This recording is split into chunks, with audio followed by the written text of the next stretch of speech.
Vous reconnaissez? Oui. C'est qui? Ok. Est-ce que vous connaissez l'une de ses chansons phares? Ah oui. Oh, tout paradis. Alléluia, vous la connaissez.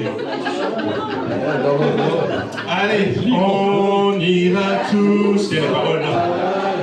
Je peux afficher la première diapo. Voilà, on ira tous au paradis, même moi, qu'on soit béni, qu'on soit maudit, on ira. Toutes les bonnes sœurs et tous les voleurs, toutes les brebis et tous les bandits, on ira tous au paradis. Eh ben, quel programme! Quel programme!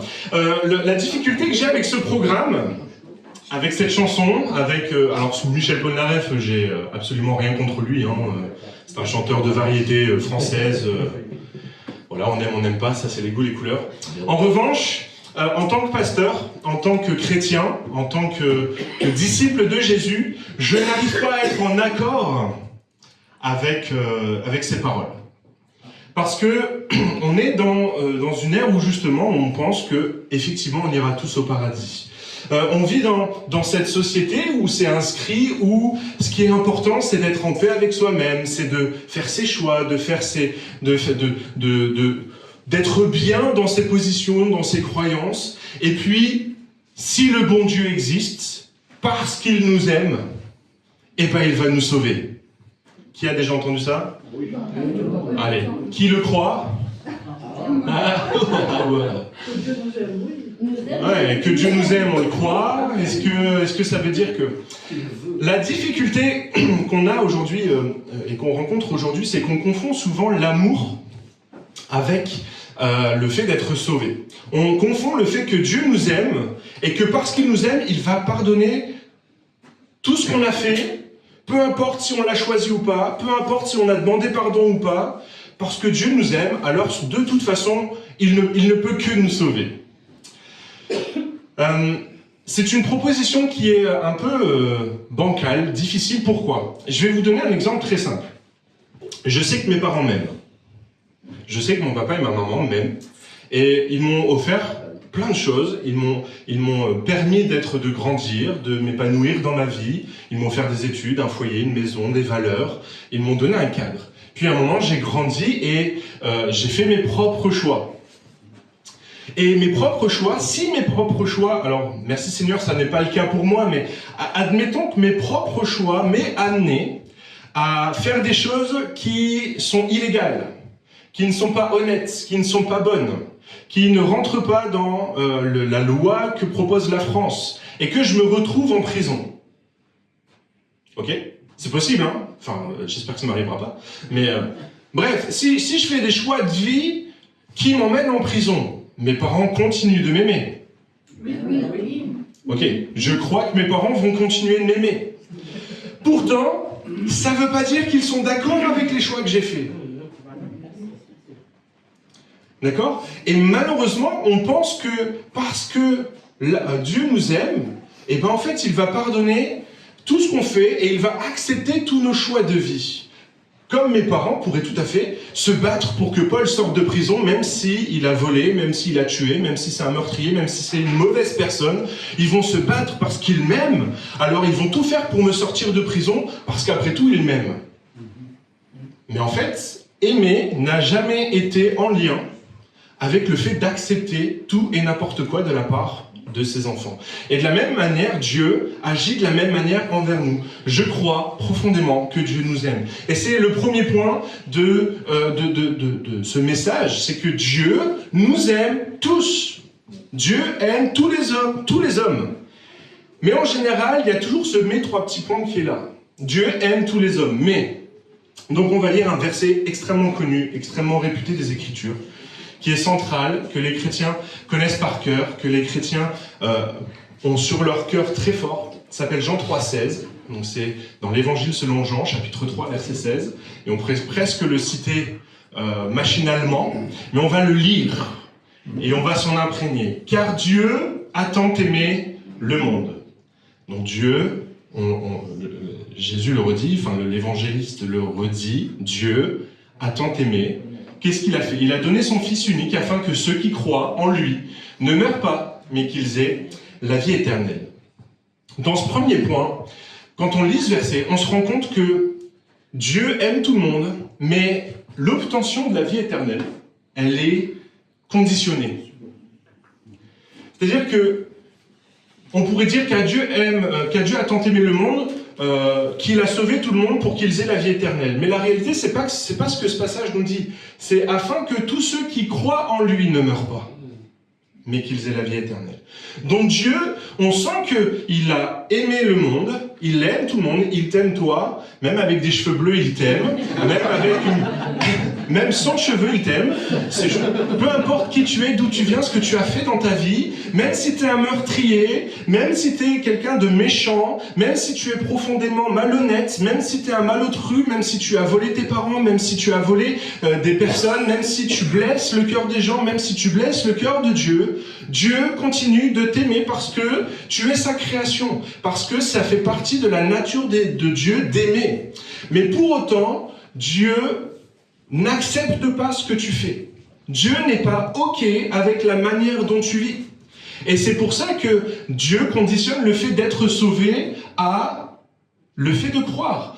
Aimer, l'amour de Dieu n'automatise pas le salut. Ce qu'on appelle le salut, c'est le fait d'être sauvé.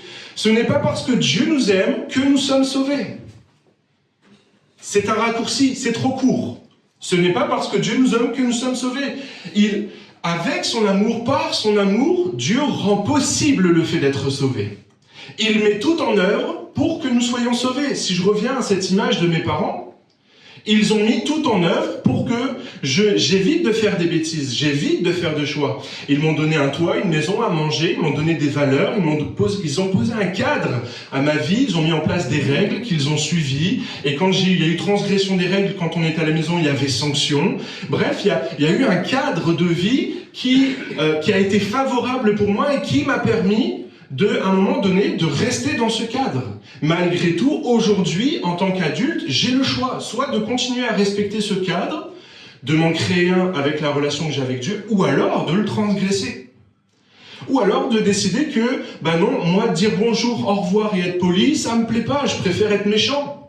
Je peux aussi décider de dire, moi, le fait de croire que respecter la vie des gens, ça me passe un peu au-dessus, je peux tuer quelqu'un, il n'y a pas de souci. Je suis libre de le faire. Je suis libre de choisir ça. Bien sûr que mes parents vont continuer à m'aimer, et ils ont tout mis en place, ils ont mis tout en place pour que j'ai des bonnes valeurs, mais je continue à faire mes choix. Et Dieu a mis en place tout son plan de salut de façon à ce que tu puisses être sauvé. Mais, pour ça, il faut que tu rentres dans ce plan. Dieu aime tout le monde, mais tout le monde ne choisit pas de lui répondre. Dieu aime tout le monde, mais tout le monde n'accepte pas d'être aimé par Dieu. Dieu aime tout le monde, mais tout le monde n'accepte pas de rentrer dans son plan de sauvetage, dans son plan de salut. Et on va le voir. Paul, tu me parles de plan de salut, tu me parles de plan de sauvetage. Mais c'est quoi fondamentalement ce plan de sauvetage? Qu'est-ce que Dieu a mis en place? Dieu a préparé un chemin, le chemin, pour être sauvé. Dieu a mis en place, à cause de son amour, justement parce qu'il t'aime. Parce qu'il t'aime malgré d'où tu viens, malgré les fautes que tu as commises, malgré le péché que tu as commis, malgré les souffrances que tu as fait vivre à des gens, malgré les souffrances que tu vis, malgré les souffrances que tu te fais vivre, Dieu t'aime. Ça, il n'y a pas de souci. Mais il a tout mis en œuvre à cause de son amour pour que tu sois sauvé. Et ce chemin, il est simple, il est au travers de Jésus-Christ. Et là, c'est le moment de ma prédication où je parle du plan de salut. Donc on l'a vu, Dieu nous aime. J'ai un super bracelet qu'on appelle le bracelet des 4 points, que les baptisés vont recevoir après leur baptême, qui est le résumé justement de cet évangile qu'on veut vous annoncer. Dieu nous aime, c'est le cœur. Le premier symbole, c'est le cœur. Dieu nous aime, et ça, il n'y a pas de choix possible. Seulement, juste après, le deuxième symbole, c'est une division. À chaque fois qu'on a transgressé le cœur de Dieu, à chaque fois qu'on a désobéi à la loi morale de Dieu, en fait, on est venu être séparé de l'amour de Dieu. Alors vous allez me dire, mais pourquoi est-ce que Dieu se permet de définir ce qui est bien et ce qui est mal? Pourquoi c'est lui qui se permet ça? La réponse, elle est très simple, et nous, c'est ce qu'on croit en tant que chrétiens, et ça demande un peu de foi. on croit que Dieu est créateur. On croit que c'est Dieu qui a créé le ciel et la terre. Et puisque c'est lui qui a créé le ciel et la terre, c'est donc lui qui est à l'initiative de la création. C'est lui qui est à l'initiative de tout ce qui se passe sur terre. Et donc, c'est lui qui est à l'initiative de la loi morale. Et nous croyons en tant que chrétiens que Dieu est bon, que Dieu est saint, que Dieu est parfait. Et donc, parce qu'il est saint, parce qu'il est bon, parce qu'il est parfait, sa loi morale est bonne et parfaite. Et donc, à chaque fois qu'on transgresse une loi morale de Dieu, alors, on est séparé de cet amour. Pour autant, et c'était le premier point, Dieu continue de nous aimer. Dieu continue de t'aimer même si tu transgresses sa loi morale. Dieu continue de t'aimer et il a mis en place un plan de salut, un plan de sauvetage de l'humanité. Ce plan de sauvetage, c'est la croix. C'est la croix que Jésus a portée, c'est les clous qu'il a accepté de porter à la croix. Ce sacrifice a été nécessaire, pourquoi ? Parce qu'on croit que Dieu est la vie. C'est lui le créateur, et donc il est donc celui qui crée la vie. Ok, ça va ? Quand on est séparé de la vie, qu'est-ce qui se passe ? On meurt. Et donc forcément, si je suis séparé de Dieu, alors la condamnation, alors la conséquence pour ma vie, c'est la mort. Alors, dans un premier temps, la mort physique, mais ensuite la mort spirituelle et éternelle. Et ça, c'est le message central de l'Évangile. Mais encore une fois, parce que Dieu nous aime, parce que son amour pour nous n'a pas de fin, alors il met en place et il fait porter à Jésus-Christ à la croix la condamnation. Jésus-Christ est mort à notre place. Et ça, c'est le plan de salut. Jésus-Christ est mort à notre place. Dieu a ouvert la porte. Le paradis n'est pas fermé. Il est franchi par la foi. C'est la réalité de ce message de l'Évangile et de ce qu'on veut vous annoncer ce matin. C'est que le message de l'Évangile, le paradis est rendu possible si tu acceptes que Christ est mort pour tes péchés. Si tu reconnais que tu es séparé de Dieu, tu es séparé de son amour et que tu crois en lui, alors en passant au travers du sacrifice de Jésus-Christ à la croix, tu rentres dans ce projet. L'amour de Dieu a ouvert le chemin, la croix l'a tracé, la résurrection l'a validé. Parce que Jésus-Christ est ressuscité, il a vaincu la mort, il a vaincu les enfers, il a vaincu les ténèbres. Et toutes ces choses-là n'ont plus de pouvoir sur notre vie. Dieu a tracé un chemin, la croix l'a tracé, la résurrection l'a validé. Donc, Michel Polnareff a tort. On ira tous au paradis, ce n'est pas une réalité. En revanche, je crois en un Dieu qui nous aime et qui a tracé un chemin qui est d'une simplicité pour entrer dans le paradis. Troisième point, le paradis n'est pas une récompense. C'est pas parce que Dieu nous aime, encore une fois, qu'on va accéder au paradis. C'est pas la récompense de l'amour de Dieu qui nous permet d'accéder au paradis. On va lire un passage des Écritures, Jean chapitre 1er, pour vous mettre un peu le contexte. Donc l'évangile selon Jean va nous parler de Jésus. Et l'évangile de Jean démarre comme suit. Il nous est dit, au commencement était la parole. La parole était avec Dieu. La parole était Dieu. Ce texte démarre en disant, Jésus, le Fils de Dieu, était de toute éternité. Elle était avec Dieu, elle est Dieu. Et la suite du passage, l'écrivain nous explique que Jésus-Christ s'est incarné, il s'est fait homme, c'est Jésus, hein, d'accord ? Et il s'est révélé au peuple, il s'est révélé aux nations. Et voici ce que dit cet écrivain, il nous dit à tous ceux qui l'ont reçu, donc qui ont reçu Jésus-Christ, qui ont reçu la parole de Dieu, à ceux qui croient en son nom, au nom de Jésus, elle a donné le pouvoir de devenir enfants de Dieu, lesquels sont nés non du sang, ni de la volonté de la chair, ni de la volonté de l'homme, mais de la volonté de Dieu. Si je continue un petit peu sur mon raisonnement, Dieu nous aime, on est séparés de Dieu à cause de nos péchés, mais Dieu continue de nous aimer, alors il trace un chemin de façon à ce qu'on puisse rentrer, et le paradis n'est en aucun cas acquis juste parce que Dieu nous aime. La réalité, c'est que le paradis est accessible pour ceux qui choisissent délibérément d'entrer dans le paradis. Le ciel est un lieu pour ceux qui ont choisi de marcher avec Dieu. Pas seulement pour ceux que Dieu aime.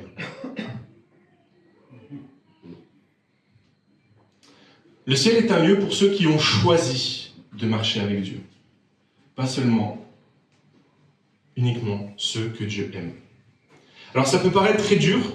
On pourrait croire que c'est un peu antinomique de dire que un Dieu qui aime peut nous envoyer en enfer. Quand même, Dieu nous aime, il ne va pas nous envoyer en enfer. Mais en fait, oui, vous avez raison de le croire. Vous avez raison de croire que Dieu ne veut pas que nous allions en enfer. La Bible déclare, Dieu veut que tous les hommes soient sauvés et parviennent à la connaissance de la justice. Dieu souhaite que tous les hommes soient sauvés. Non, il ne veut pas que tu ailles en enfer. Non, il ne veut pas que tu subisses la condamnation éternelle, la mort éternelle. Dieu ne le souhaite pas. Il a mis en place un chemin tout tracé. Le salut n'est pas un privilège automatique, c'est une alliance librement acceptée. Tu as un choix à faire. Et c'est le dernier point, parce que j'ai parlé de 4 points, j'en ai cité que 3. On a parlé de l'amour, du fait qu'on est séparé de Dieu. On a parlé de la croix que Jésus a portée, de façon à porter la condamnation. Puis à la fin, le dernier symbole, c'est un point d'interrogation. Ce point d'interrogation, c'est une question qui vous est donnée. C'est un choix qui vous est donné. On va voir ce 4e point. Tout dépend d'un choix. Il y a ce texte dans les Écritures, c'est dans l'Ancien Testament. La notion de la grâce, la notion de l'amour de Dieu est présente dans toute la Bible. Et il y a ce texte qui est criant. « J'ai mis devant toi la vie ou la mort, la bénédiction et la malédiction.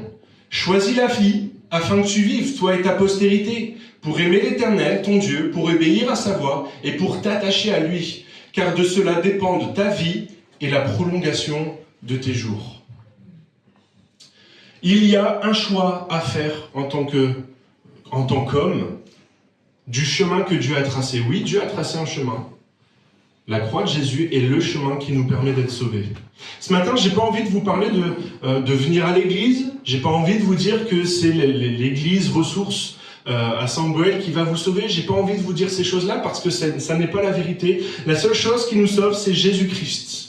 Et c'est le seul chemin possible et envisageable. C'est le chemin que Dieu a tracé parce que nous croyons encore une fois que Dieu est créateur. Et que c'est lui qui trace ce chemin, un chemin d'amour avec une espérance. Et pourquoi est-ce que je suis autant frustré quand j'entends « on ira tous au paradis » ? C'est que aujourd'hui, si tu te prives d'accepter Jésus-Christ dans ta vie, et quand bien même Dieu déciderait de te sauver à la fin et dans les derniers jours, tu te prives d'un démarrage de ta vie éternelle aujourd'hui. Et c'est peut-être ce qui est le plus troublant et le plus triste quand Michel Polnareff chante « On ira tous au paradis ». C'est qu'en fait, Dieu veut pas que la vie en abondance, parce que quand on a cette notion du paradis, on pense à cette vie où on est bien, on est tranquille, il n'y a plus de maladie, il n'y a plus de souffrance, il n'y a plus de peine, il n'y a plus de tristesse, il n'y a plus toutes ces choses. Quand on pense au paradis, on pense à ça. Et donc, quand Michel Polnareff chante « On ira tous au paradis », c'est qu'il espère dans son éternité, il espère dans sa vie d'après, que tout ira mieux et que tout ira bien dans sa vie. Mais la réalité des choses, c'est qu'il se prive de la possibilité pour Dieu de le bénir dès maintenant. Parce que si je reviens à Jean 3,16, car Dieu a tant aimé le monde qu'il a donné son Fils unique afin que tous ceux qui croient puissent avoir un jour dans l'éternité la vie éternelle. Non, le texte nous dit clairement que la vie éternelle pour les chrétiens commence à partir du moment où ils ont choisi de suivre le chemin de Jésus. Et les bénédictions liées à ce chemin que Dieu a tracé, elles démarrent à partir du moment où tu as accepté ce chemin. Et c'est ça la bonne nouvelle de l'évangile, c'est que Dieu a tracé un chemin et ta vie éternelle peut commencer aujourd'hui. Et cette vie éternelle, elle est faite de joie, de bonheur, elle est loin. Je discutais avec Peggy ce matin. Peggy, ça fait 1 an qu'elle a pris son baptême. Et Peggy, elle a fait un moment un choix dans sa vie, elle a fait son parcours, et puis en discutant, j'ai alors cette première année, comment ça s'est passé? Puis elle me dit, oh, trop bien, plus de douleur, plus de peine, plus de souffrance.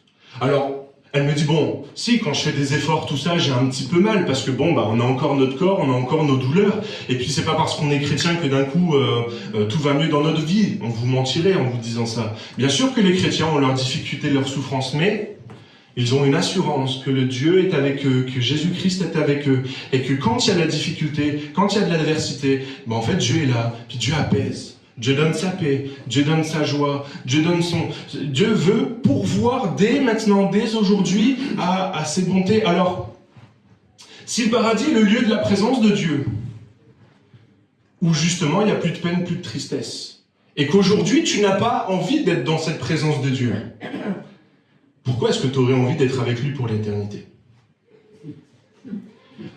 On a toujours la sensation que c'est Dieu le méchant. Quand on dit, bah ouais, mais Dieu va pas me sauver, alors que c'est un Dieu, il se dit Dieu d'amour, mais il va pas me sauver. Mais Dieu veut te sauver, et il veut te sauver maintenant, mais c'est à toi de faire un choix.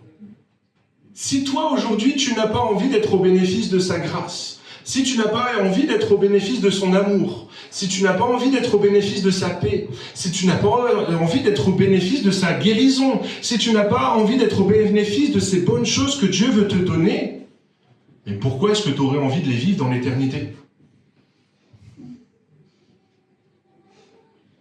Dieu est logique. Si tu n'as pas envie de vivre au bénéfice de sa grâce et de son amour aujourd'hui, pourquoi est-ce que tu aurais envie de le vivre pour l'éternité? Michel Polnareff, pourquoi est-ce que tu aurais envie de vivre, d'aller au paradis, alors qu'aujourd'hui, tu n'as pas envie de le vivre, ce paradis? Parce que le paradis ne démarre pas quand notre corps sera mort et quand Jésus-Christ sera revenu. Le paradis démarre à partir du moment où j'ai confié ma vie à Christ. Et c'est là que ça commence, c'est là que commence la vie éternelle. Alors, je reviens à ces points, c'était la dernière diapo. L'amour de Dieu ne suffit pas. C'était le titre de mon message, un petit peu provocateur. Parce que c'est vrai que on peut avoir la sensation que l'amour de Dieu suffit. Oui, l'amour de Dieu suffit, parce qu'en fait, ça suffit amplement à nous offrir la paix, la joie, le bonheur et ce plan de salut. Mais Dieu a préparé un chemin. Ce chemin, il est tracé pour toi. Mais il ne t'imposera pas de le prendre. Il ne t'imposera pas de l'emprunter. Il ne t'imposera pas ce plan de salut. Ma question est, quelle est ta réponse? Alors je suis convaincu, parmi nous on a des chrétiens qui se sont engagés avec Dieu, qui ont pris leur baptême. Aujourd'hui on a 3 baptisés qui ont parcouru ce plan, qui ont compris que Dieu les aimait, qu'ils avaient besoin d'accepter ce chemin. Et tout ça ils l'ont compris. Mais aujourd'hui on a aussi parmi nous des personnes qui ont un point d'interrogation en face de leur vie. Et cette question, cette réponse, elle vous appartient, c'est à vous individuellement d'y répondre, c'est pas à nous. On ne va rien vous imposer parce que Dieu ne le fait pas. Mais simplement, on vous pose cette question, et vous? Et vous? Encore une fois, il y a une simplicité presque enfantine à ce plan de salut. C'est, est-ce que tu acceptes le chemin que Dieu a tracé pour ta vie? Et après le reste, et les jeunes baptisés là, le savent, le reste, en fait, c'est une collaboration avec Dieu, où on a des guérisons. Sylvie Rotrou pourrait le dire. Ouais, moi, quand je m'en suis engagé avec Dieu, Dieu m'a béni, Dieu m'a guéri. Et puis, Peggy l'a dit, moi, quand je me suis engagé avec Dieu, mes souffrances, mes douleurs se sont arrêtées, mes anxiétés se sont arrêtées. Puis, il y a des témoignages comme ça, on en entendra d'autres après. Mais la vie éternelle démarre maintenant pour ceux qui le souhaitent.